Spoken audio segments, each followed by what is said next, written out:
காவல்துறையின் மீது தவறில்லை என்றும் பேசியிருக்கின்றார். அதே நேரத்தில் கரூரில் காவல்துறை பந்தோபஸ்த் கொடுத்தது மொத்தமாக 606 பேர் அந்த அரசியல் கூட்டத்திற்கு காவல்துறை பாதுகாப்பு அளித்தார்கள் என்று சொல்லியிருக்கின்றார். 28 செப்டம்பர் கரூரில் நடந்த பத்திரிகையாளர் சந்திப்பில் ஏடிஜிபி திரு டேவிட்சன் அவர்கள் 500 பேர் பாதுகாப்பில் இருந்ததாக சொல்லியிருக்கின்றார். இன்று காவல்துறை ஒரு பத்திரிகையாளர் செய்தி குறிப்பு வெளியிட்டிருக்கிறாங்க.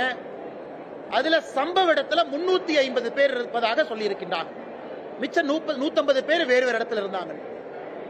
இன்று இந்த வழக்கு சிபிஐக்கு மாற்றப்பட்ட பிறகு தமிழக அரசினுடைய முதலமைச்சர் ஒரு நம்பர் சொல்றாங்க 606, ஏடிஜிபி கரூர்ல 500, 28 செப்டம்பர்ல.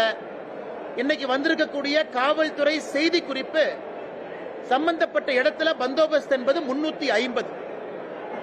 இதுல இருந்தே நமக்கு பல விஷயம் தெரியுது. நிகழ்ச்சி எல்லாம் நடந்து முடிந்து அப்பாவி பொதுமக்கள் எல்லாம் இறந்த பிறகு இன்னைக்கு வழக்கு சிபிஐக்கு போன பிறகு முன்னுக்கு முரணாக பல விஷயங்களை தமிழக அரசு அதுவும் குறிப்பாக சட்டப்பேரவையில் சொல்லிக் கொண்டிருக்கின்றார்கள்.